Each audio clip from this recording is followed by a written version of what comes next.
Hello, everybody, and welcome back to another Crimson Vow draft. I am the Night Owl. Uh, Happy to be doing this again for y'all, fresh off of a trophy run last draft. Let's see if we can go back to back here, stack them up, pile them high. Just hit Diamond in our last draft. Maybe we got 11 days left in the season. Maybe push Mythic. I don't know. We'll see if I can crush some here. I'm feeling pretty good. Our last draft was green-red, which is one of my favorite archetypes. Yeah, I've mentioned this a few times so far, but I really think that green is one of the stronger colors, and people tend to underrate it. I've heard the conventional wisdom being that the Mardu colors, red, black, white, are kind of the strongest, with blue and green kind of being secondary to them. I think green's a little bit higher, and this is maybe just a bias to a degree, but I don't think this is hyperbole. I think every single one of my trophies has been with the green deck so far. I find it to be really solid. I find the commons to be really good. You don't really need anything specific to tie the deck together. It works with pretty much all the colored pairs. Green-blue is kind of weak. I've had the displeasure of being green-blue a few times. Let me tell you, it ain't hot. I just think that a lot of the common cards just kind of have counter synergy. You know, you have some disturb cards from blue, which is fine. But there are, well, I suppose the green cards don't really eat the graveyard cards. There are cards like the blue-green spider. This is what I'm getting at. They're like the blue-green spider, which is like you want cards in the graveyard, but then you're casting the blue cards out of the graveyard, which is like kind of awkward. Same with so you'd have like taxidermist who wants cards in the graveyard, but you cast your cards out of the graveyard, or you eat them with like Skywarp Scobber. There's just a bunch of things that are kind of awkward. As I mentioned in the last draft, Wolf Strike doesn't pair well with a lot of the blue cards. It's just okay. The interaction, it has probably the worst interaction of all the color pairs, and interaction is really super important in this format. You really need to be able to get out from under bad stuff. Here, what do we got? I think I want to start off with Alluring Suitor. So, possible options. Thalia is not exactly like a bomber. It's like she's fine. 2 mana 2/1 first strike, kind of an obnoxious ability for some decks, but this isn't like insane or anything. It's not like important by any means. Lunar Rejection is actually one of the better blue interaction spells. This card's really impressed me the more I played it. If you ever get to play it for the 2 mana version, it's really incredible, and even at 4, it's honestly quite good. I don't like Alchemist Retrieval, so having like this be the unsummon, like the better unsummon, is kind of nice. Then Brambleworm, of course, is gigantic, gains life. I mean, this is like more of a specific thing. 7 mana is not a gimme in this format. I think I'd rather just start with the powerful red aggressive card that, like, whether you use the mana to pump or you use the mana when you flip this to cast another spell. I mean, it allows you to like have a double spell turn really early in the game, which is really nice. I'm a big fan. Yo. Okay, back-to-back suitors? I mean, I think that looks like a something, right? Another thing about this card is that you attack with exactly 2 creatures. Now, there are a lot of cards in Magic that have like kind of like a unique sort of tricky to trigger situation, like doing something like, okay, I have to attack with exactly 2 creatures. Like sometimes it's a weird hoop to jump through, but really with this card it's not. You generally play 2 creatures and then you play this card and then you attack with those other creatures you played, and then voila, you've done it. Okay, cool. Other important cards, there is the Flame Blast Bolt, which is the best common, and this would be like the card I'd probably take if Suitor was like something else. And then there's Taxidermist, which I think is really, really good in the green decks. I don't like if it was just a 2 mana 1/2 without the text, I wouldn't like it as much, because I think mana creatures are really risky in the sense that like you have a chance to flood out a little bit more, but like, or if you like cut lands to like not flood out more, you might have to mulligan more or something. But this turns into a real body later on. So Taxidermist I actually really like, but we'll just go Suitor and call it a day. Here what do I like? Butler is cheap and a good synergy card. It's not exactly a beatdown card. Like, it doesn't really pair with the suitors all that well, because this guy ain't attacking for much, right? Like, it's okay. But Black-Red is a good color combo, and it's one of the better cards. Apart from that, there's Mariner, which is one of the stronger commons. So I'm tempted to go either Mariner, but I might just take Celebrants here. Celebrants is really excellent. The other pick is, of course, Ritual. I think I want to take one of the red cards. I think that neither the black nor the green cards, which would be the other 2 picks, are good enough to stray away from one of these red cards. Celebrants is, like, on balance, the better card here, but it might be more important to have just make sure I have good 2-drops, seeing as I already got 2 suitors. I gotta think about that. I think I'm just gonna take Celebrants as like the better card. Like I can, if I look like I'm gonna have a dearth of 2-drops, I can like kind of start changing this up. Right here I like Wolf Strike. So green red. I mean, this is the combo we trophied with last time. I think it is really excellent. This is a really strong. I mean, this is the strongest card in the pack. I think. I mean, Heron of Hope, Blood Fountain's all right. The black cards are just overall not amazing. I don't really care about Repository Scab. Like I think it goes Wolf Strike, Heron of Hope, Blood Fountain, and so I'll just take the strongest card in a color pair that I enjoy. I think Mariner would have been, had I known I was green, been a little bit better than Celebrants, but I'm not too worried about it. Here, what do we got?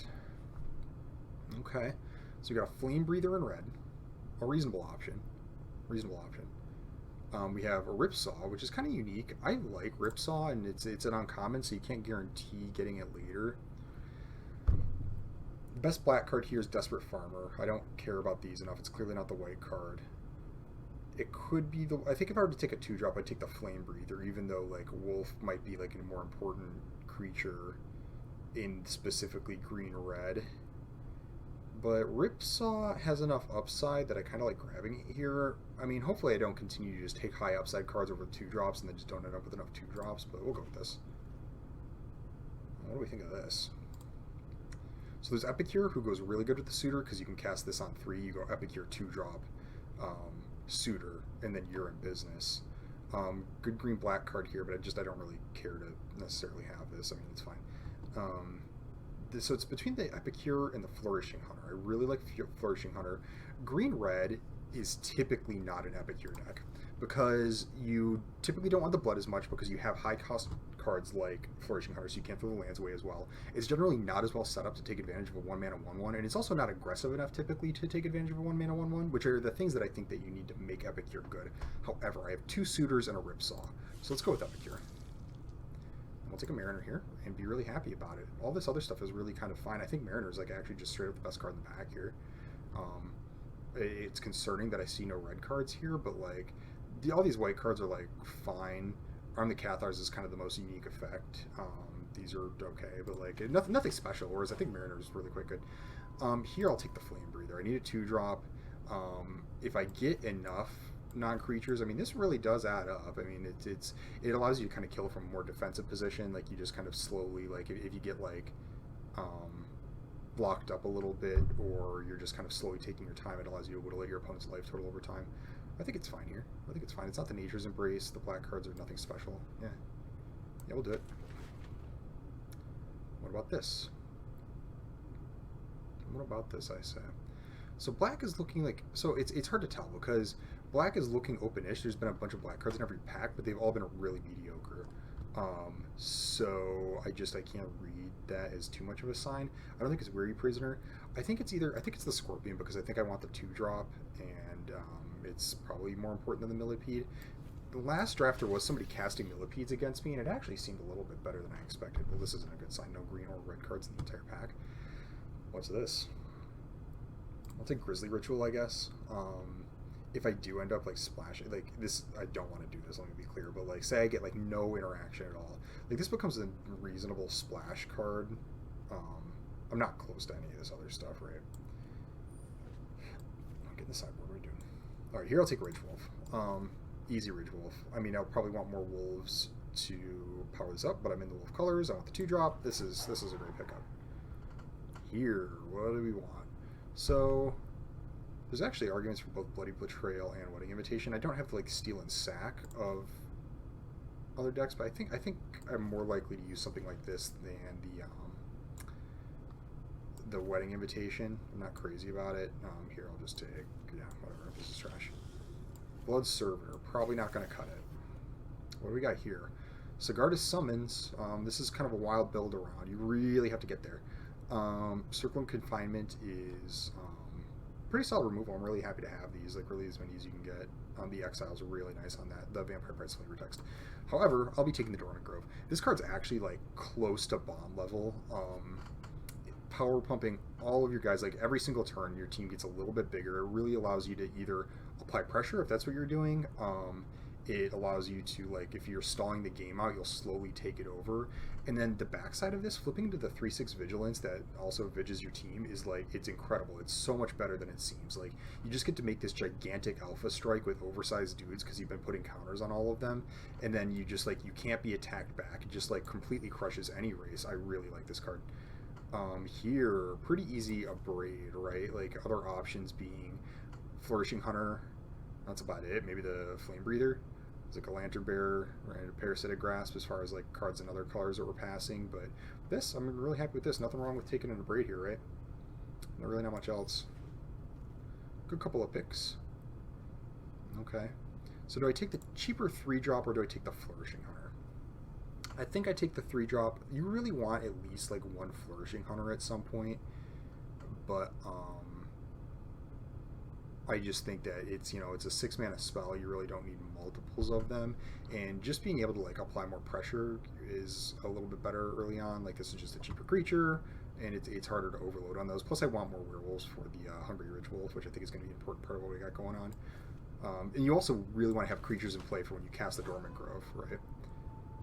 Here, okay, so it's Reckless Impulse, Lacerate Flesh. What do I think about Markov Retribution? It actually might be this, because I have a good vampire count going. I would probably need more, but if I focus on it, or at least pay attention to it, like, I mean, okay, so I only got Suitor and Celebrants, but the overrun, I mean, there's a little tiny baby overrun, but the overrun effect is really pretty good. I mean, it adds up, especially when I have things like Epicure, like I'm starting on 1, 2, 3. Like, if I go like Epicure, Ridgewolf, Suitor, flip the Suitor, on the next turn I like Retribution, power pump the whole team, kill your guy. Like, that's such a sweet sequence of plays. I think the other card there would have been the Reckless Impulse. Now, do I want another Retribution? Maybe. I think I like it better than Sure Strike. I don't know, it's close. I think if I take this, I just have to really focus on grabbing red vampires. And then I might not play it. It's kind of like a higher upside. Like the Sure Strike, I'm not going to be that sad about, especially because I'm playing green. So I could grab Massive Might. And it's like going to be better than the Sure Strike anyways. And then if I do get a bunch of vampires, I could like ostensibly play both, so I don't have to kind of like tentatively plan on playing one. Here, this is probably Massive Might, right? Cloak Cadet, I don't look like I'm going to have the training cards to like make that worth it. Don't really want the Lightning Wolf. I think just Massive Might to like help just punch through. Better trick than, like I was just saying, it's a better trick than Sure Strike. I feel like I'm not like in the perfect colors. Like, you see, there's like good stuff in other colors coming around, but I think ultimately it's okay. It's not like I'm getting like completely cut. I'm just like not getting like super ideal cards. I'll take another Flame Breather here. I do have a decent number of not creatures so far. I mean, you know, 2 is starting to be a little bit much, but I mean, it's better than really any other options here. I think it's fine.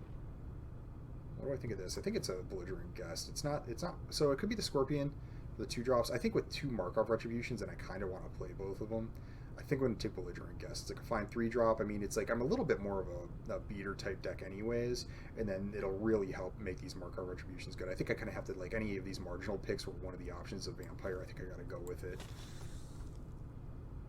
Here's another Massive Might. Is it Ceremonial Knife? I really don't like the knife. I think there are specific situations where playing it is fine. I think there are specific situations where it's fine, but I don't think it's amazing. I think Massive Might is so much better of a card. I'm going to do that.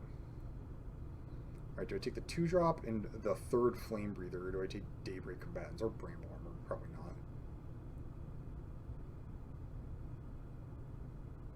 I think I take the 3rd Flame Breather. I probably won't play all 3 of these, but I might. Oh, look at this. Flourishing Heart came back. That's good. Very happy with that. Here, Lacerate Flesh probably. I don't think it's Weary Prisoner. I'm like 2, I mean, I got multiple Massive Mights and like an Overrun I'm trying to play. Like, I don't think that I want to play a Defender. Here, I'll take the Sure Strike. It's not Nature's Embrace, but I already got 2 Massive Mights, but I'm not playing Nature's Embrace. This can go on the board. Lightning Wolf, sure. This may actually, there's a chance it makes the deck. Seems doubtful. The second Mirror Hall Mimic I've seen. or another Celebrants. I'll take the Celebrants. I got the 2 Mark of Retributions. I mean, it's the best card in the pack for me, anyways. This pack is not for me. This is meant for someone else. However, there's a Celebrants, and so it'll go good with my Mark of Retributions. Really solid card, anyways. I'll just menace bash people to death. I won't be sad about it. Yeah. Yeah. Yo, okay, so Ill-Tempered Loner. Abrade's really excellent. It's always unfortunate to like have to pass removal, but this card, let me tell you, really strong just on its own, on its face. I mean, there are some decks, especially ones with red-based removal, like you play against blue-red or whatever, and they just like have to 2-for-1 themselves into it. I mean, it's just nuts. Like it's like so like on its own, or you just like attack into it, or like they attack into it. Huge problem unless they have something like Sigarda's Imprisonment or something like that. Even then, like on the flip side, you just win the game. Like you just like create attacks that your opponents just can't possibly win. There's no getting out from under it. It's like you just attack with everything, and no matter how they block, they die to everything. Oh, this is a tough pick. Infestation Expert is kind of the best card, period, I think. I think the Abrade is maybe a little more important because I already have some expensive cards. The other thing is because of the 2 Markov Retributions, the Belligerent Guest looks a little bit better than it might otherwise. I think it'd be madness to talk about it, but with Infestation Expert and Abrade as your other options. But because I got the 2 Retributions, it looks a little bit better. I think it's an Abrade here though. I'm going to be playing some number of Flame Breathers, so that's pretty good. It's just close to the best card. It might even just be better than Infestation Expert, honestly. It's like it's pretty close. Like this card is quite nice. But I already got 2 5-drops, a 6-drop. I'll just take the Abrade. I'll take the Abrade. I'm not too upset about that. What do I think of this? Well, I think this might be Spore Crawler. It's better than Combatant. It's like kind of a pressure card that allows me to continue to grind. It's not Cadet. I don't have anything to go with this. It's not the 3rd Massive Might to pair with that in my Sure Strike. I think it's just a Spore Crawler. Just kind of a nice middle of the road dude who, like, you know, can either pressure or defend. It's like, you know, it really helps you hit your land drops for like these expensive cards because you just like trade it off with something, and then when you draw, like, you're more likely to eventually get there. Or you keep the pressure on. What about this? I think this is Belligerent Guest. I think this is Belligerent Guest. Again, Scorpion's here, but Scorpion's just kind of a, like, it's not really much of a beater. And I'm a little more aggressive, I think. A little more aggressive. I think it's good. I mean, my last draft had 4 Scorpions. I couldn't believe it. And it actually played really well. But I like Guest here. I like Guest. None of these cards are great, are they? There's Honeymoon Hearse. This is maybe a closer Hearse deck than, like, the other one I was playing. Because maybe I can, like, use my, like, Flame Breathers and Epicures and, like, you know, like, go up to, like, you know, like, trade them up and make them Hearse-sized, you know? I think I like that more than, like, the Rural Recruit or one of these cards. Yeah, I don't know if I'll play this, but Rural Recruit probably wasn't making it. Wow, what do we pick here? So Epicure really helps the suitors out, and as a vampire, though, like, this is only, like, fine with Epicure. There's also the Flourishing Hunter if I want another top-end spell, and I think the best card overall is Hookhand Mariner. What's the way to go here? I think it's Epicure. I think between the 2 suitors and the Markov Retribution, I mean, it's not huge, but as long as I, like, kill a creature with this, like, it ends up being a lot more reasonable. I might miss the Mariner there. Mariner's really good. I really like it, but here I'll take a Wedding Invitation. Pairs well with the Flame Breathers. I might play it. Seems unlikely. Ancestral Anger, same deal. Bloody Betrayal, kind of the same deal. I'll take a Pyre Spawn for the sake. Oh no. I'm gonna take this rare. Forgive the rare drafting here, but like it's just not. Those cards weren't an actual consideration. Double Ancestral Anger. I mean, that actually could be kind of a thing. I have so many cards in this deck that like I can't imagine finding the room for it, but we'll see.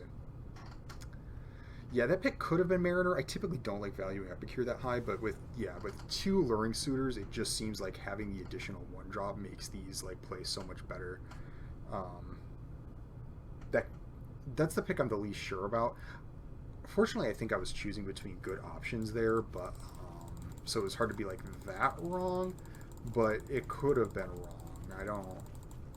I'm not extremely confident on that. Alright, so let's figure it out. I'll play both the Epicures, both the Abrades, the Rich Wolf. We'll start with 2 Flame Breathers. Probably will end up playing 3. Both the Suitors, both the Guests. No, yes. We'll start the Hearse and the Retributions. Here's the Loner. Don't want that. 2 Celebrants. We'll think about the Lacerated Flash. At least 1 Massive Might. Probably the Scorpion, because it actually like helps Epicure attack, which is not like the most important, but it's fine. Ripsaw, that's kind of annoying. Wolf Strike, Dormant Grove Mariner. Let's see, I got 25 cards now. Like I already got to cut stuff. Okay, so what do we think? We got 26 cards here.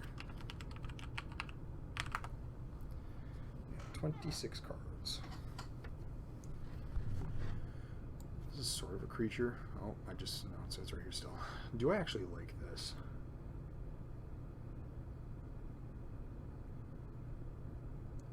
It's really aggressive. I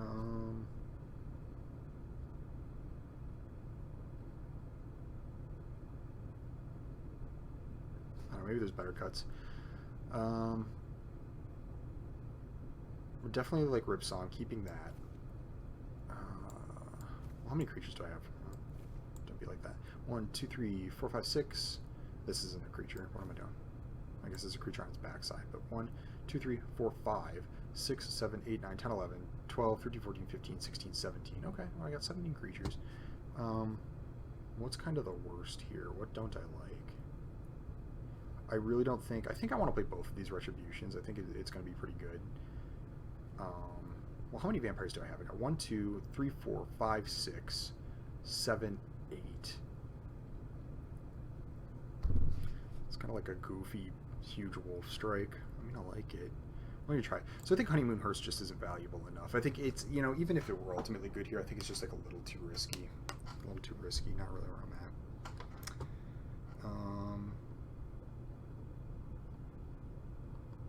2 more cards, huh? Then what am I not playing that I kind of wish I was? Let me just torment myself some more here. It's not the Ancestral Angers. I mean, there's an argument for going like triple Flame Breather, double Anger, I guess. I think if I had like 1 more of these maybe, but that's like so much deck space. Like, even though it replaces itself, I don't really know. I'm not playing the Lacerate Flesh. None of this other stuff I'm really missing. Okay, so I feel confident about that.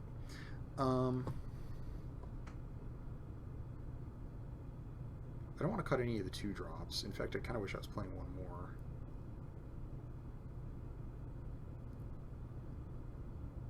Weirdly enough, it might be that, like, well, I don't really want to cut the Spore Crawler, but maybe, because I have so many other important 3 drops, it's like ends up being kind of like, even though it's like in some ways like the best one, besides Luring Suitor, it's like also kind of like the least important one.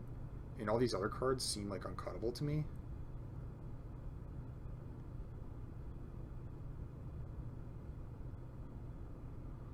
Yeah, maybe the Epicure was a mistake. I'm finding myself wishing I just had the Mariner, but I don't know. We'll see what happens when I like jam Suitor and then, you know, get to flip it immediately and just jam through everything. I'm gonna cut the Spore Crawler for now. That might not be right, but it's like I got enough synergy stuff going on. It just doesn't synergize with anything. 1 more card. What is it? Toxic Scorpion is probably the worst card here, but I think it is uncuttable. I think it is uncuttable. Maybe I only want 1 more card of Retribution, because it's like, it's a little risky. It's like kind of big potential just not do that much in a way.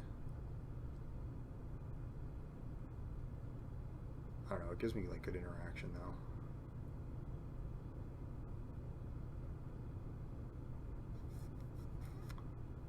Man, maybe it is the Epicure.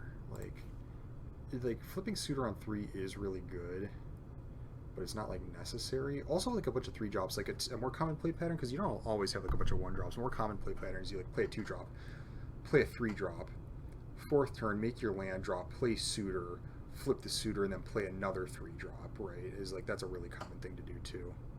And so I think I like that, because I just don't like playing multiple Epicures, because it's just like, it's only fine. Like, it is good with the Suitors, but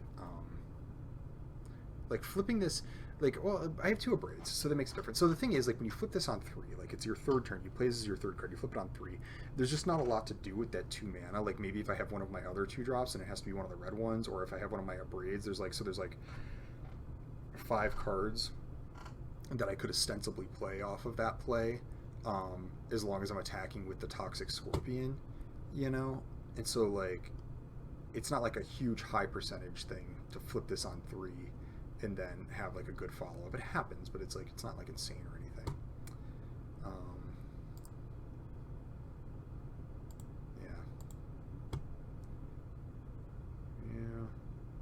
I think this looks good. I think this looks good. We'll see how these retributions play out. Again, it's like what, 1, 2, 3, 4, 5, 6, 7 vampires. It's not an insane amount. Maybe I'm overvaluing it. But cutting one for the epic here doesn't seem good either. So I'm gonna run it. I'm gonna try it. So here I'm definitely gonna want to lean red.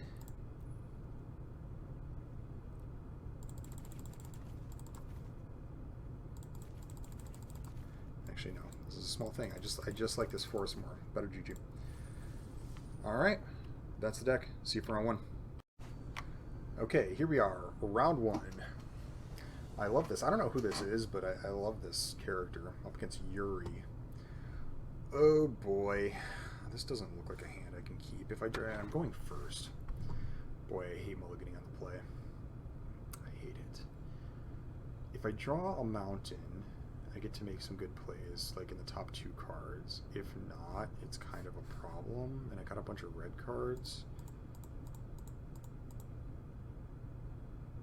Boy, oh boy, oh boy.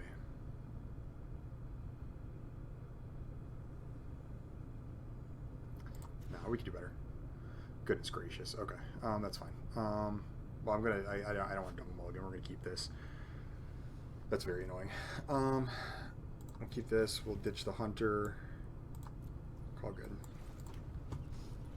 Rough start, team. Get a blood fountain. Okay, well at least we got that. That's decent.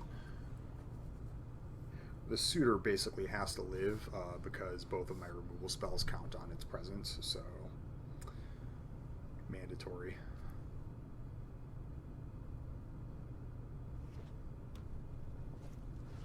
I got a Ridge Wolf.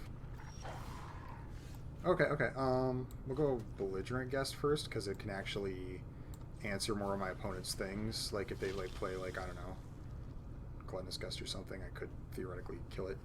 Not that I want to necessarily just blow that on Gluttonous Guest, but it's kind of a better card to have in play. The Suitor just being a 2-3 initially just doesn't do me all that much. Huh. That's some pretty early blood, my friend. Yeah, okay.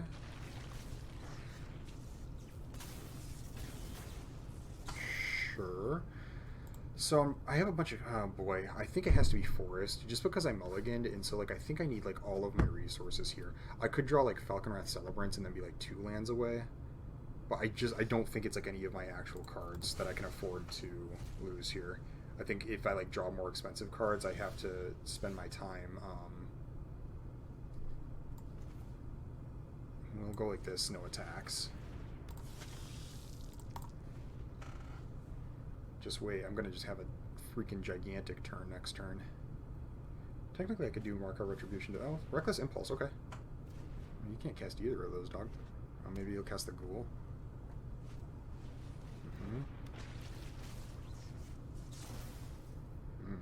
Okay.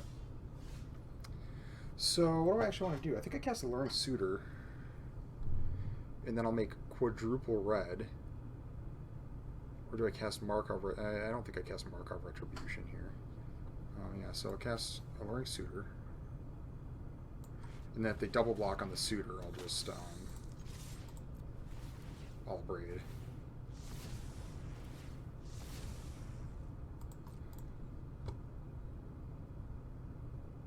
I might have Braid anyways. Like if they go like block, I might like use some of the mana to a Braid.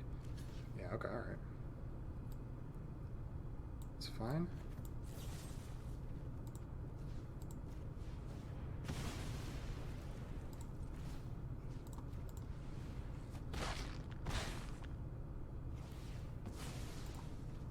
This worked out well.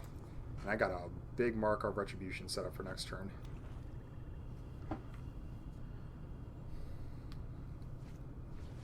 Okay.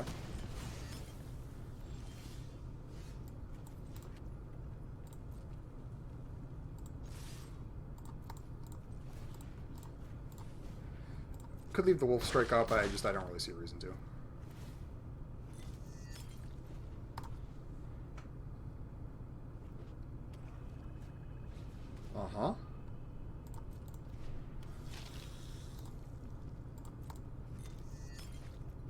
Oh, sure. Okay.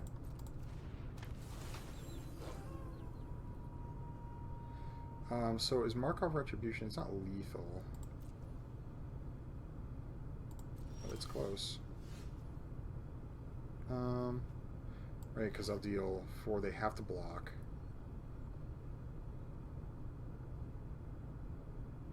So if they block the... Yeah, they can block the Deadly Dancer. Or no, I can play the Mountain. Yeah, and then Mark of Retribution. And then if they block the Deadly Dancer, it'll still be 4, 5. Right, it'll only be 5. So I actually want to kill the Harvester because the extra point doesn't matter from the trample. I think this is correct. And then this way they can't kill the Deadly Dancer, which is the one I'd rather.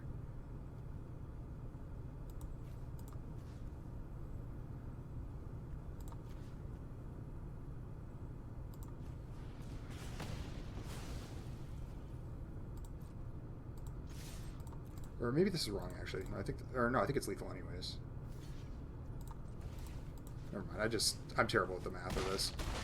I'm like sitting there like thinking about it deeply when they're just like clearly dead. Okay, well. I was a little worried after the mulligan, but... Alright, on to round 2. Okay, round 2. Here we go.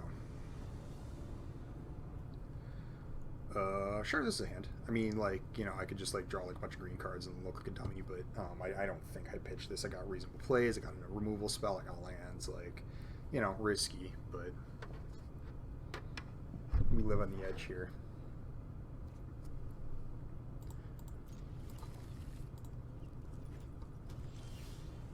Okay, not a great start.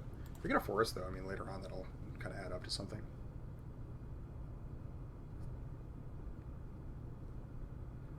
You know, I have Olivia's attendance sleeves, which I really should use for the last draft because I had attendance. And I always forget to equip the new sleeves. So I just got my basic blank magic background here. Blue red. Alright. Look what I got.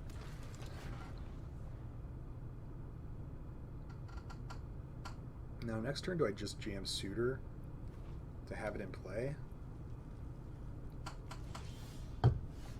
Not with all their mana on tap like that, I don't. I'm gonna chill it. You're gonna breed it. I'm gonna bounce it.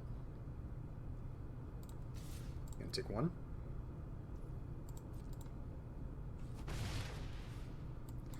Yeah, I'll just play the other Flame Breather. Make him make plays here.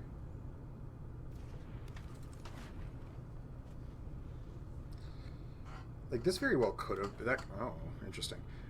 You know, maybe I was really playing off there, not playing playing the Suitor, but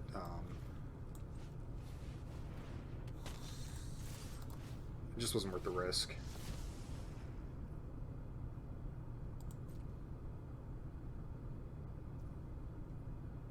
I'm not gonna breed anything, so...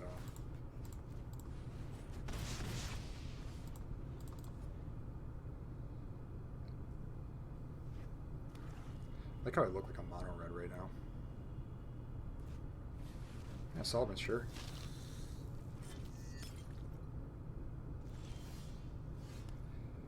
Boy, oh boy, oh boy.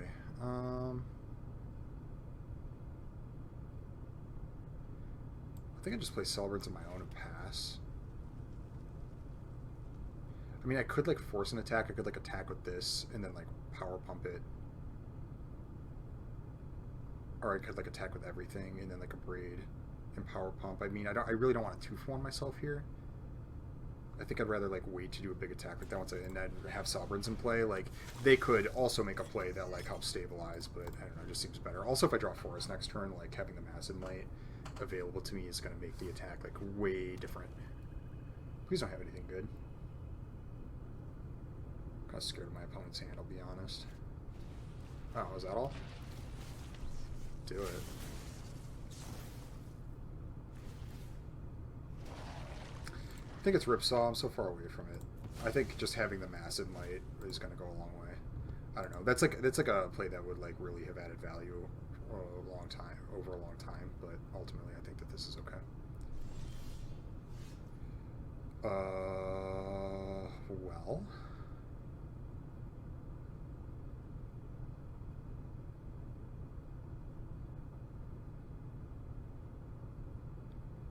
What do I do? I think I just jam the other Celebrants. Yeah.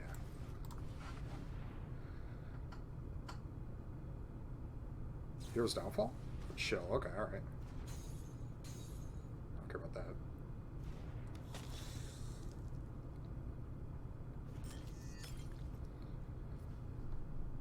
Same logic as last time. Just build up the board. Make it so that when I do like go all in, like I just have like the best attacks possible, and then hopefully have my forest available.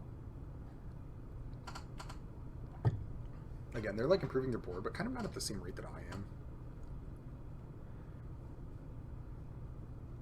Okay. Attack? No. No plays. No plays is scary. Do I wait to attack? I think I do this.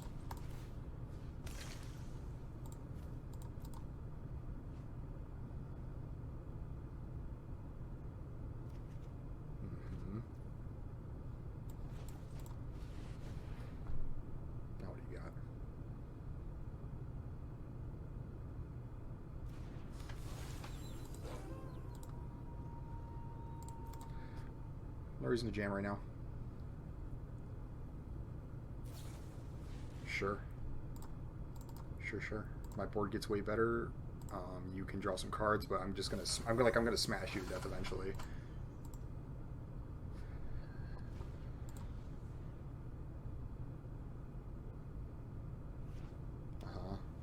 Unless this talks roll, in which case GG.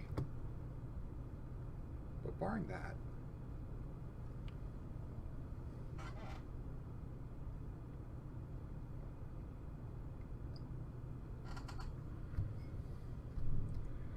Really hoping I draw a forest next turn. Seems like a small deal. I mean, I don't know if it seems like a small deal to you watching, but okay, that's fine. I mean, not ideal, of course, but sure. Yeah. Okay.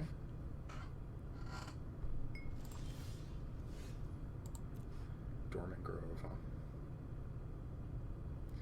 So if I attack with the squad, which I think I do, I actually think I breed this first, and then just attack with everything.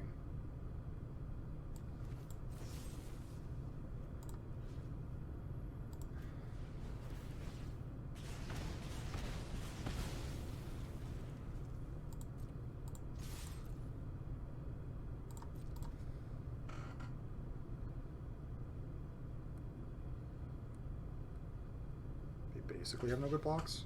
Oh, okay. Great.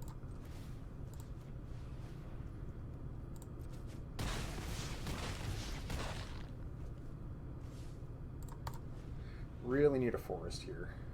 I kind of don't want to throw the dormant, just throw the dormant growth, but maybe I should. I mean, I think they just like died to forest, right? Because then I can like double pump the flame breather. They have a hero's downfall and 5 mana remaining. They can't really have enough blockers. Like, I don't know, maybe I just pitch the grove. I just need forest as soon as possible. And if I get forest, they die. Because it's like 2, and then if one of these guys gets through, it's 3. Like, you have 4 mana available to you besides the... So downfall one of my guys. You have 4 mana available. Alright, cool, we got there. A little scary, but we did it. Mono red for the win. Alright, cool. See you for round 3. Alright, round 3. Hana and Elena profile. A little concerning. Oh boy. I go first? Yeah, let's do it. More of a defensive hand here. It's fine. Not great. I was going to need to land anyway, though, so. We'll see if we get to play with green mana at some point in this draft. Doesn't look like it's happening soon.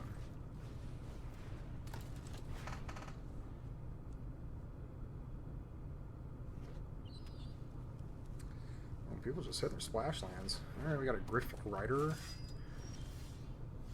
Sure. Belligerent Guest it is. At least I got plays. I draw forest now. I mean, like, hey, I did great. Things went perfectly fine.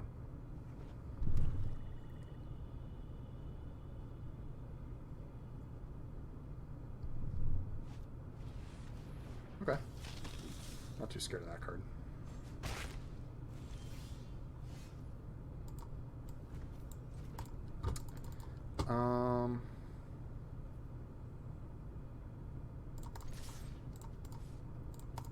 See what they want to do. Yeah, it's fine with me. I really want the blood here so I can like trade with something. Maybe I should have waited on the forest, I guess. Or waited to play the... What do I discard here, though?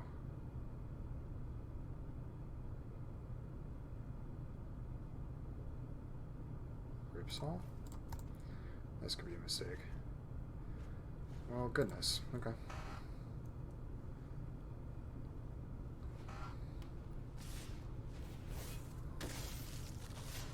This has been rough. We made it happen last time. This time it's looking a little bit uglier.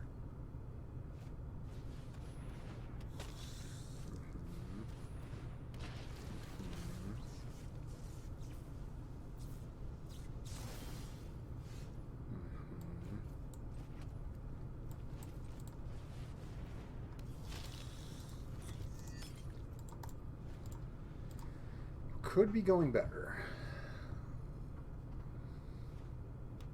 This is a big problem. So is this.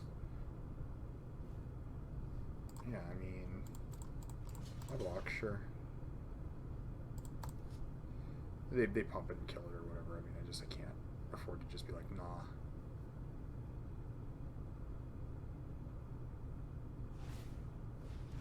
Oh. I mean, yeah, okay. I mean, it's fine. A braid.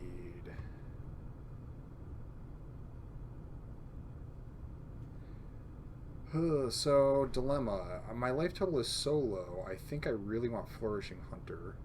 I think I discard Mariner. Yeah.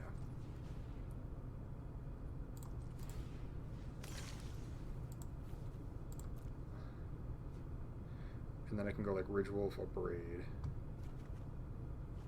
Well, that ain't it.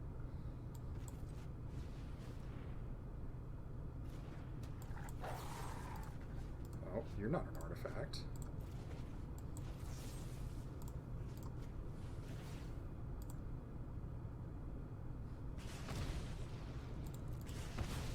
Two creatures in the yard. No attacks.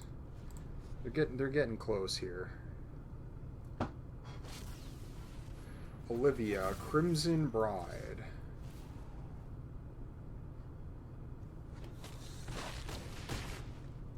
I see. Okay. Alright, well, so what happens? This is the first time I've seen that card, actually. That was pretty good. Here, let's actually view the battlefield, can I? May I?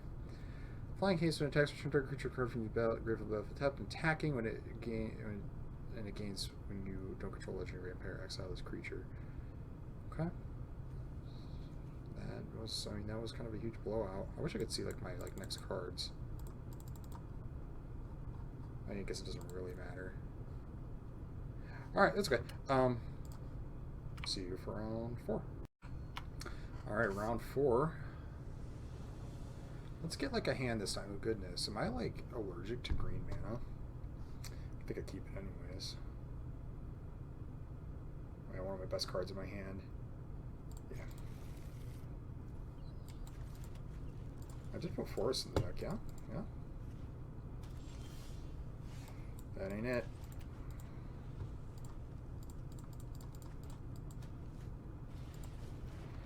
Ridgewolf, you say. Okay. Pretty clear villager here. Green-red's a good sign because all the removal is going to be damage-based, which means the loner is going to be really good. That's kind of annoying.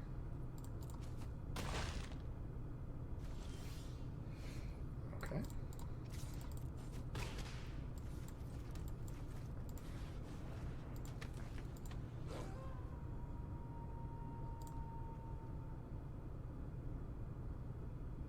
I don't really want to just trade off Tempered Loner for the Ridgewolf. Uh-huh.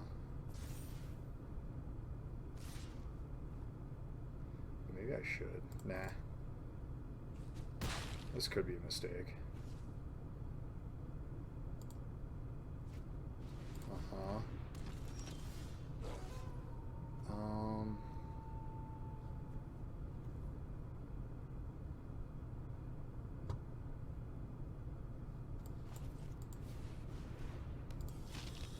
Right, so I can't really attack. I mean, it's like, maybe I should have just done that and saved myself the life total. I don't know. But then this turns into a 6/6. I can't even kill it.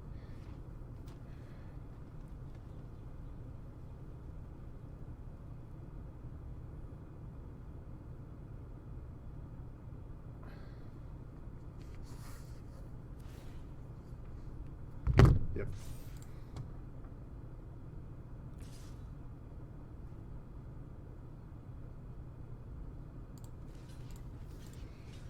This could be a trick, in which case I lose both my guys. Let me think about this. Or I could just block with this. It's a trampler. Then I can like kill this. Or I could block with both. What if I block with both? Like these two. Then if they have a trick, it still is going to do 3 damage to the loner. It'll only ever do 3 damage to the loner because of the trample. Right?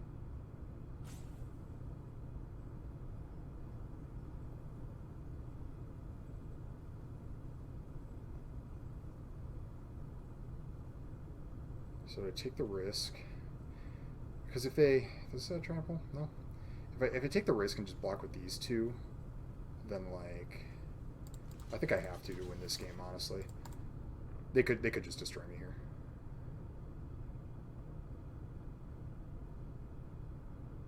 But I don't think I'm winning this game if I don't like take this risk here, because I need to be able to trade off whatever board remains. Yeah, with the loner.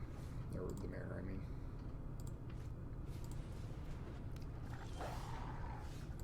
Okay.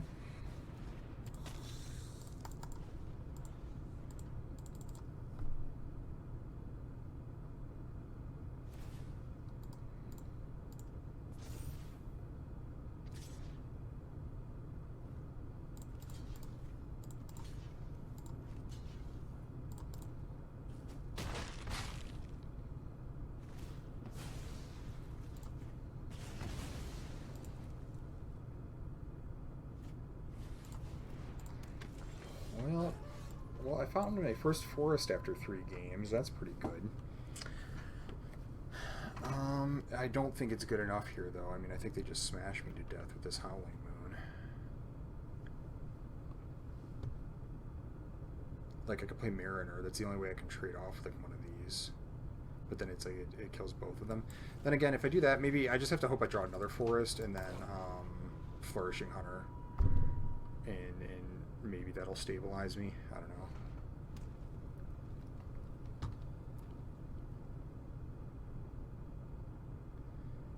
This becomes a 4/7. I mean, you could do that.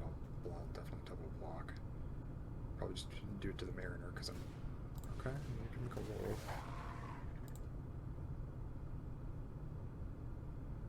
You don't really do it to the child. Okay.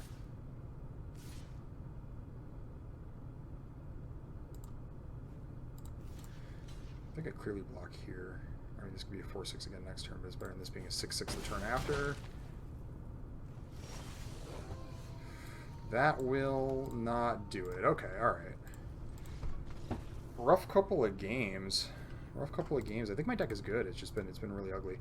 That's alright. See you for the next round. Alright, round 5. We're 2-2 after some unfortunate draws. I replaced so I replaced a what card? The Ripsaw with an Epicure, which seems kind of like I want the Ripsaw to go with the Epicures because it makes the body a little bit better, but I wanted both Alluring Suitor and Markov Retribution to be a little bit stronger because those are the core of my deck. And Ripsaw has been kind of awkward. No 2-drop here, but so be it.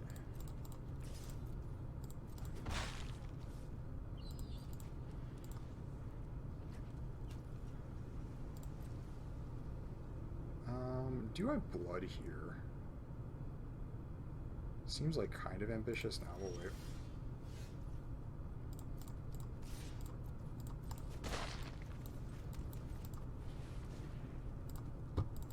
could get syncopated. I mean, if I had to syncopate, I would do it. Yeah. Okay. Really would have liked one of my 2-drops for this draw.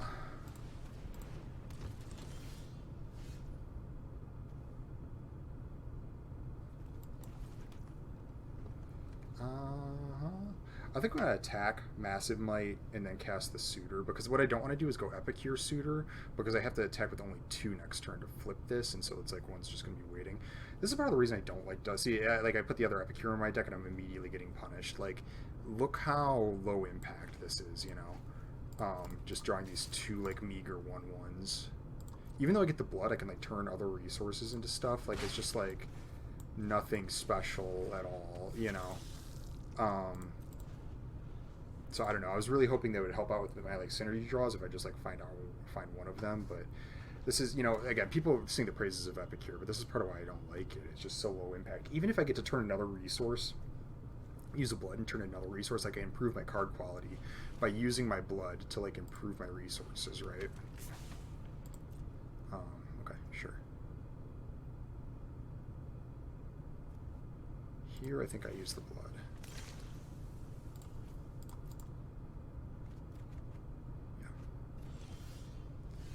I'm lousy with them.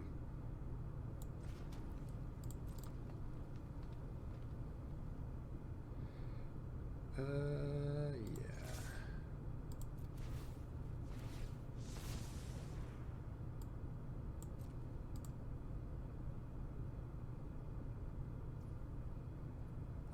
Do I want to use that? So I'm going to cast Epicure, use the blood on this, and then I'll have 5 mana remaining. Do I want to get the damage in?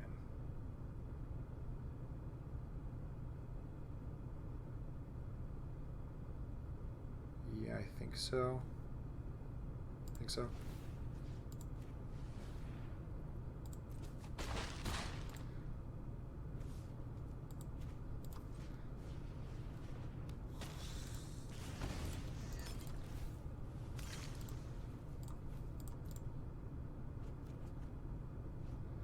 Okay, not amazing.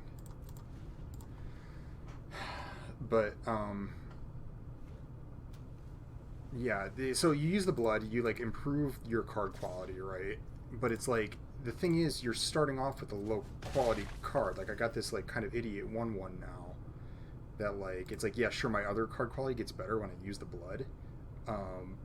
But my initial card quality is kind of bad because I got a stupid 1/1, do you see?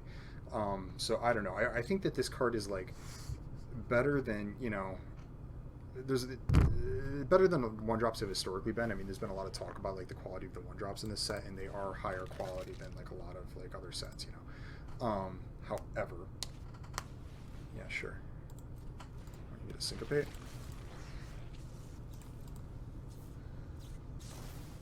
No, okay. Abrade.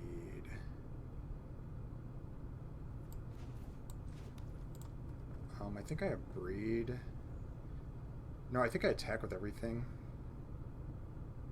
They could block there on here, but that's fine. Actually, so the problem is they can trade with my whole board if I attack, and then well, except I have the Massive Might. So let's just attack with everything. So they'd probably eat the Epicure, try to block here. I want to abrade Desperate Farmer is where I'm at. So let's just attack.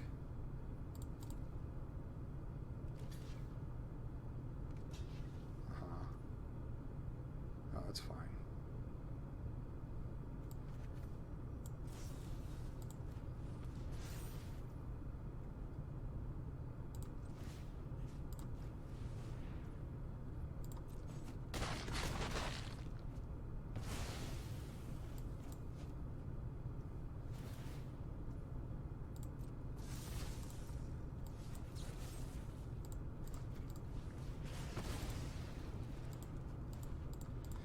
Yeah. Okay, so I'm not in a bad spot. I'm just not in an amazing spot either. I mean, I have no cards in hand. They have a bunch of resources in hand. They have Whispering Wizard on the field. They just hit their white mana. Oh, boy. Okay.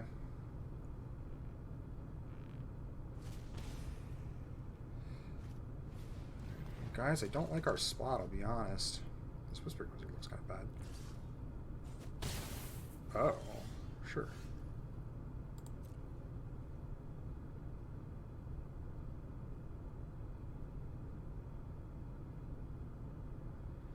Do I attack with the Epicure? I don't think so. I think I do attack the Dancer because I want to have the Mariner be able to get through. I don't want him to just leave Scavenger on the board, I guess.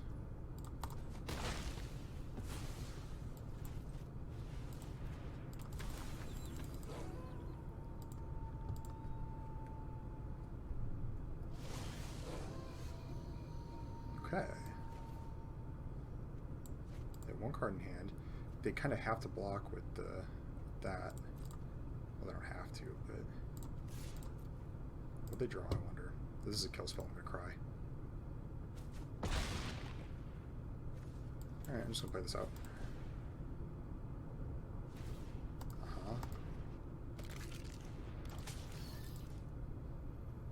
Sure.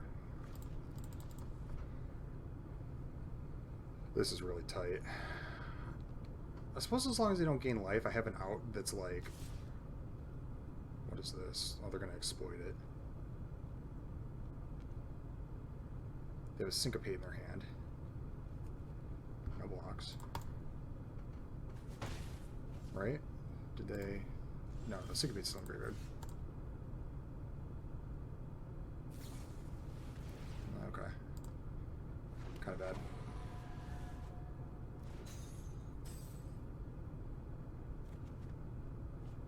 Oh. Well, let's do it. Because then they'll have to go block.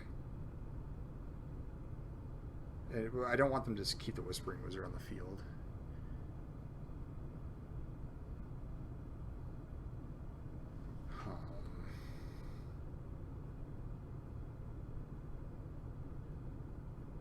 Yeah.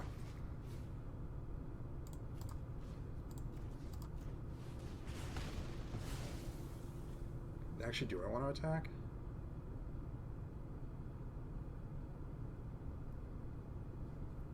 No. Because now if I draw another Mark of Retribution or a Wolf Strike, I want both these creatures on the board, and just trading it off with these dummies doesn't do anything.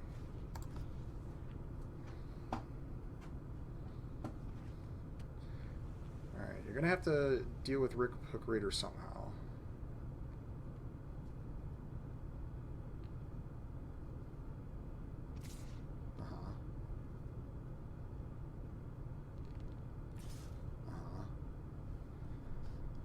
This looks good so far. I mean, I'm not going to block. Mind Leech, cool. Okay.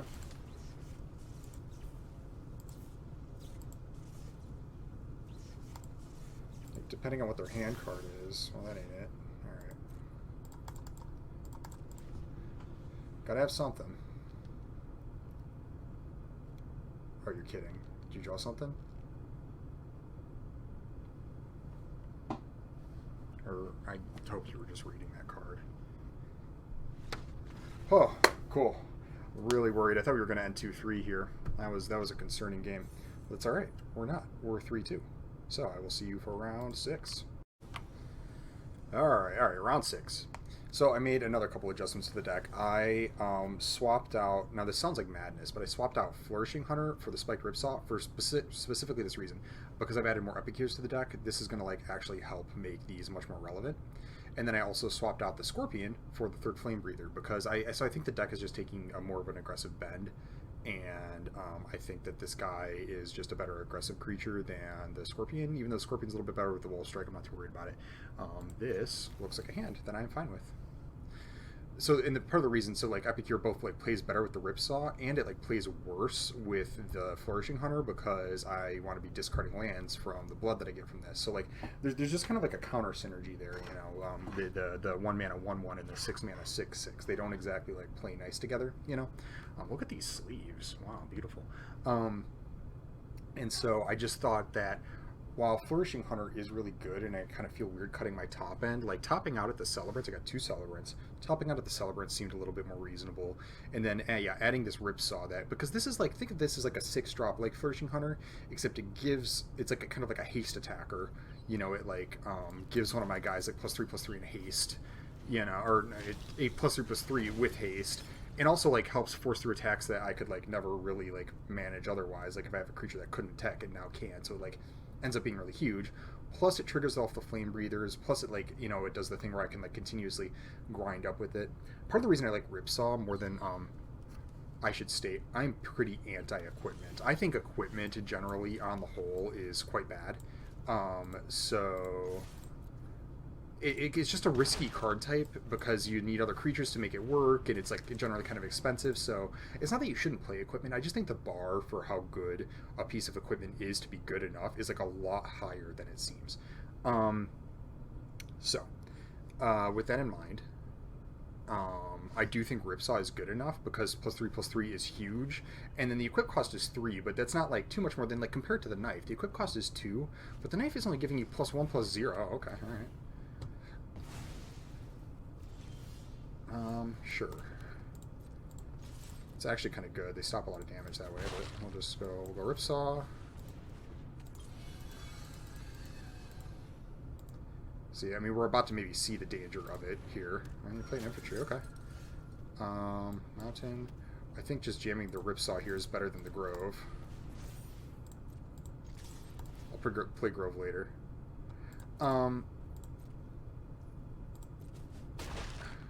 Do I discard this Forest actually to the Blood? No, that's a little aggressive. I really want to play Celebrants next turn, so we'll wait. I don't need to be that mana efficient. That's a little silly. Okay, sure.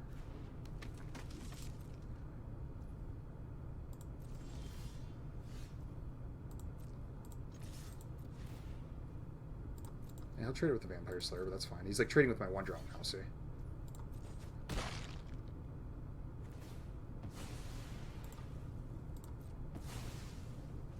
Like, Epicure wouldn't have been able to trade with that before.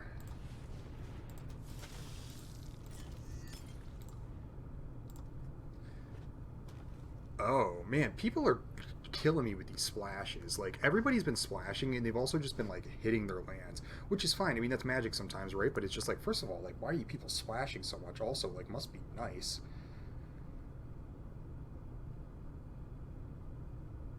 Whatever. Oh, sure. Yeah.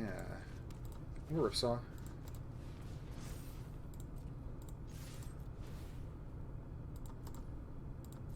This puts a ton of damage through it, and then I have the Wolf Strike to, like, maybe make their life really hard on the next turn.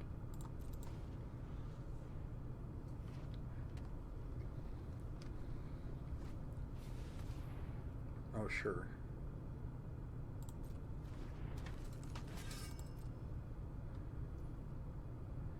Yeah, I'm gonna Wolf Strike that.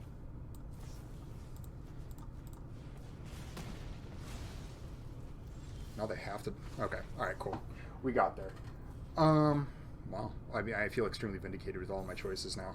Which, I mean, maybe is just confirmation bias, but yeah. So yeah, this I think it works out nicely. Like again, it allowed my Epicure to like get in for a bunch more damage and then trade up. I mean, it traded up with the 2-drop, but it's the only reason this 2-drop was even able to trade with it was because it was specifically Vampire Slayer. If this was like anything else, this would have continued to beat while I then like cast my Celebrants.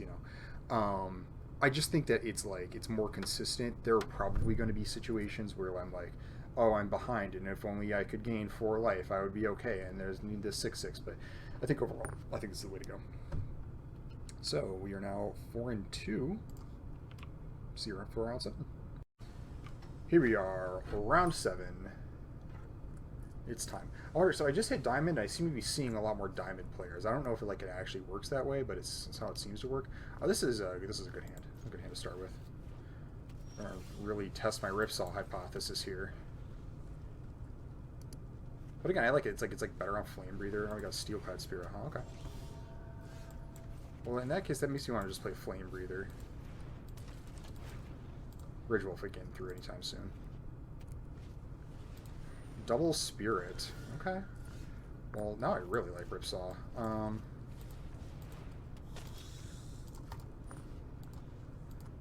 Play the Guest. Alright. Do I just jam Ripsaw here? I mean, I'm going to be playing Celebrants soon. Yeah, I play Ripsaw because I can play Celebrants and then, like, equip Celebrants, and it's just, like, really bad for them. And in fact, with that in mind, I think I just attack with the guess. They can trade it off for one. That's fine.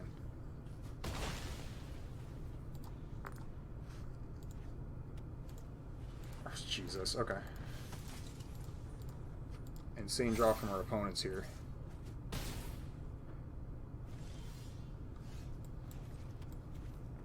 Really need a removal spell. This might be bad, gang.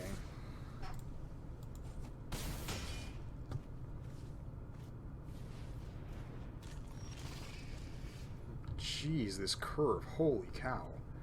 What can I even do here?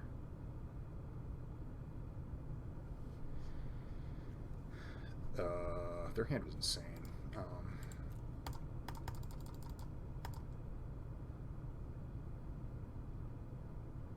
I think I do some digging first.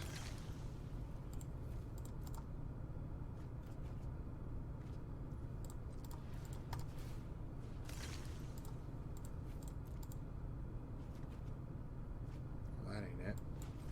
I think I just equip Ripsaw and wait. I mean, they can't attack. They're going to attack me for 7 in the air. If they attack me for 7 in the air, how do I ever get out from under that?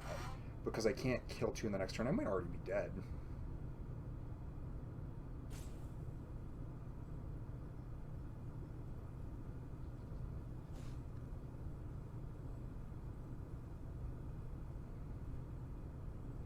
I might already be dead. I'm trying to think. Do I have anything that can like get me out from under that? Probably not. I'll just see what I get.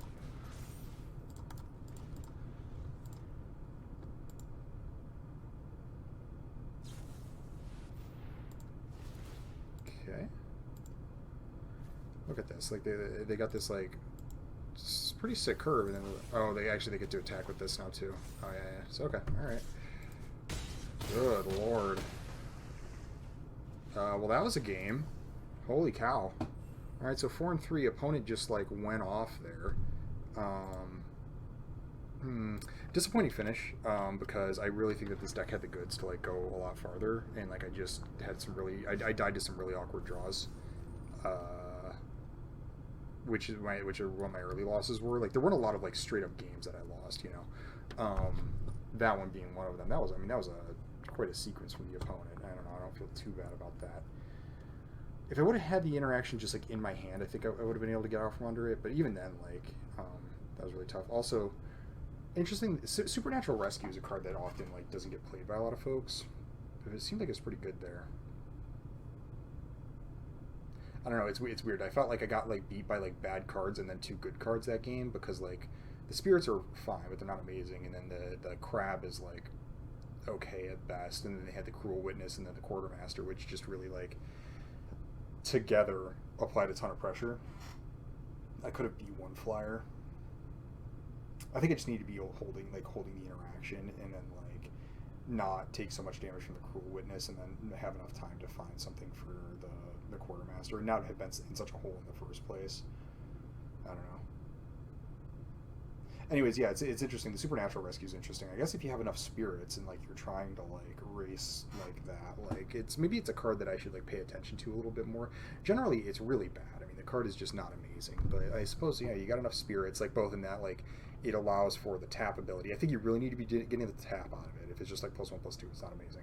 You really want to be getting the tap out of it, and then it also allows the Steelclad spirits to attack. I mean, it's a lot better. So there's a number of cards that are easy to not pay attention to because like on their whole they're bad, and then every now and then I come up against like a player who like is like you can tell is just like a competent player, and they're playing this card, and like some cards are funny sometimes because some cards people will play and you'll be like, this is like an indication that like maybe you're just not as experienced of a player, like a lot of people don't play this, and you can kind of get the impression that it's like you're playing some bad cards here. It's like you can never really tell, especially online. But I think it's fair to say that most people can like make some sort of like assessments. Like if you see like people just jamming the the Phalanx, the 113, like even when like there's like reason to be going off with it, like maybe they really got the Lumberknot or Catapult Captain deck going, like it's like anytime you see that, you're like, okay, I feel like good about this situation. You're playing this really bad 5 mana 1/13 that like enters tapped, and it's just like, maybe you're not great, or you see people like, I don't know, like splashing or something. Anyway, you can sometimes like gauge competence, right? Just based on the cards that people are playing. And then, it's funny because like it goes the other way sometimes too, where it's like you can also somewhat tell like expertise when like, you know, the real masters know like when it's right to play a bad card. And I think that that's kind of what I just experienced there. That person seemed to have a really good solid deck with a solid plan, and then they played like a not great card typically, and it like super crushed me. And it seemed like it was like the kind of card, like the kind of deck that like it wasn't just like a fluke. Like they're playing like multiple spirits and like multiple flyers and stuff like that. It seems like you just race with it, and it's like really impossible to race. So anyways, 4-3, not the best. I really think that this deck could have gone a little bit farther, so I'm a little disappointed, but so it goes. So it goes. Let's rip some packs. What do we got here? It's probably the bolt. Probably the bolt. I wouldn't fault somebody. So I have a temptation to take the wolf strike because just because like I have a preference for green. Not only do I have a preference for green, because I think that red is a little bit better, a little bit of a better color, but I really like when I think that I found in formats like colors that other people tend to undervalue that I value, and the green is that color in this format for me. I know like people do play green decks and they're good, like don't get me wrong, but like green is typically more open than red. Specifically because like there's also this phenomenon where like if you like pick like a Flame Blessed Bolt or you pick like a Bleed Drive first, like it's really easy to first pick these cards, and there's a lot more of those like first pick quality cards in black and red, and so people tend to start off in those colors a little bit more. I mean, it's like I'd be curious to see like on the data on like how often like people like start on that and then like end up swapping to something else, but like there's just like the high quality removal is in those colors, and so those colors naturally, if you start by picking the commons, are generally going to be first picked a little bit more, and so like the wolf strike becomes like kind of appreciable there. I think you still take the bolt here, but it's just interesting to think about. I like that. I like them both more than the butler's a good synergy piece, but I just think that these are like better. Like this is like it's a good synergy piece in a deck I don't really like very much. And then Pack Leader's fine. Like if I'm already like in green, like I actually like this card. It gets really sizable. It's a relevant creature type. It starts on 1. Starting on 1 in this format is really awesome. And I like formats that like the first turn is actually relevant. And so this ends up being okay. I wouldn't, not extremely first pickable, but it's like actually quite a good card. Here, Panic Bystander, I think is I'm not going to pick Runo. He's not nearly good enough to start with a multicolor card. Typically just a 4 mana 1/4. If you do flip him, I don't even know what he does when you flip. He attacks. He create taps on attacking token as a copy of another target attacking creature, and then if it's like one of the deep creatures, you make another one. So it's like alright. Like if you turn it into the 3/5 flyer, it's fine. It's just like these are like some like hoops you got to jump through. The ability on this is like it's all just fine. Like when you put a creature back on top of your library, like that's like you could be improving your card quality. Also, like maybe you have better stuff. Like it's like not even a ability you want to use sometime. I don't know. So I'm not very excited about this. So here I think I take the Bystander. I think it's like just generally better than the Distracting Geist. Like even in decks I want to just like having 2 drops that start off really good. Even in decks that want to attack and do want to like not tap creatures out of the way, I think just like having the powerful 2 drop is better. Because you flip this guy like in a defensive or in an aggro deck, this guy's really solid. I mean, he either just like holds down the board as a 3/5 or like attacks as a 3/5. Death Touch, you can attack into anything if you happen to be white black, but you don't even have to be. So I'd be pretty okay with that. You really want Heron of Hope when you pick those. Okay, got a bunch of wild cards. I don't like any of this stuff. I'm not even gonna consider it. Old Rutstein. Not excited about starting with a multicolor card, but this guy's kind of cool. Also, like the green ones, I'm a little bit more apt to take just because green is like the color that has like the mana fixing. And this guy's like powerful. He's really good. He enables all your graveyard stuff, and then he like it's random, so it's like tough, but like you never miss. Either when you make the blood. It's a blood 1/1. Yeah, not creature, non land. You make a blood. If it's a creature, you make a 1/1, and a land, you make a treasure. So yeah, I mean, he ramps you out. He'll like defend you with 1/1s or like create an attacking type board. I like this treasure token. Look at this. The eye. If any of you have played Inscription, the eye in the box really is quite a treasure. Yeah, so I think I take Old Rutstein out of a horrendous pack. Like, you know, if there was like a better solid single color card, I would take that, but that's not the case there. Here, easy Rending Flame. This is going to have to be good. Well, it's good. This card's nuts. You basically just win the game immediately. If they don't answer it, if they're like, and you know, when you say answer it immediately, I mean if they're not like untapped, like with literally Bleed Dry in their hand. I'm trying to think. Like, it's like Bleed Dry or Hero's Downfall. It has to be one of the black removal spells. It could be Wolf Strike if they have like a big enough creature on the board already. I'm trying to think if there's like anything else that actually answers this card. But I think that's it. I think it's Bleed Dry or Hero's Downfall or Wolf Strike with a big enough dude, or Death Toucher. And if they don't do it immediately, like, you just lose your opportunity. That's the thing. It's like, it's just the opportunity vanishes for you to do that. There's now two of them. Are you going to kill them both? Like, maybe you got a Wrath. Like, that's it. And it becomes almost impossible for you to lose. You can even, like, unlike a lot of bombs, like, there's a lot of bombs where it's like, okay, like, I like cast this big 7-drop, but like you have a reasonable attack and it's like scary. Like, do I block with this? Like, what if you just like kill it with a Massive Might or something? Like, you don't even have to fear that with Dreadfeast Demon. You like block with one of them and then they like kill it and you're like, cool, I got another. And then, you know, it's just like, it's really a stupid card. This is, you know, enough has been talked about this at this format, but I think it's worth mentioning here. It's cards like this that are a real problem with like the rares in the format, because like this stupid 7-mana 6/6 is like, it's never going in constructed decks. Like, maybe the commander players will play it, but like, I don't know, like, how many goodies like this, like, I'm not trying to like, you know, diss on the commander players, but like, do they really need like a goodie just like this that like also like just like destroys the limited format? Like, it's not important enough for them that I think it's worth just like wrecking limited with like the insane rares, you know. However, here it is, and it's like, it's not in like more contemporary constructed decks, like, you know, modern, standard, whatever. Nobody's ever going to play this card, or it's a 7 mana. What are you going to do? So like, it falls into that space where like this card literally exists to wreck limited decks, and like, that's it. That's all it does, you know. So it's just not incredible. Anyways, if this wasn't here, easy Rending Flame. That's that. So thanks for watching, everybody. Kind of a rough finish. Like I said, I think that deck could have like made it a little bit farther, and I think I played pretty well. I'm gonna have to review this one and check out the mulligan decisions and see. Maybe my mulligans were bad. I mean, I don't know if you've been able to tell. I'm really mulligan adverse, simply because it's just really easy to just end up in a hole that way. Like, I feel like all of your resources matter in this format, and it just seems like it's worth the chance of your draw smoothing out more than like taking a shot at a random 7 that might just be just as bad, but then also you have to pitch one. And this is kind of a weakness of the green decks too, a little bit, is that like, and I wish I had thought of this earlier, but like, you know, like I said, I'm playing like Flourishing Hunter, so like, I want to hit all those land drops. Like, I really want to hit them. And so like, anytime you mulligan, it's like, well, am I ever going to cast my 6-drop that I might have this game? And then you draw it in your new 7, you're like, well, geez, you know. So I tend to avoid mulliganing and just like hoping that it'll smooth out, especially if I have like a defensive early player too. But I'm gonna have to kind of review those mulligan decisions. Let me know what you think in the comments, if you get a chance to. I'd really appreciate it.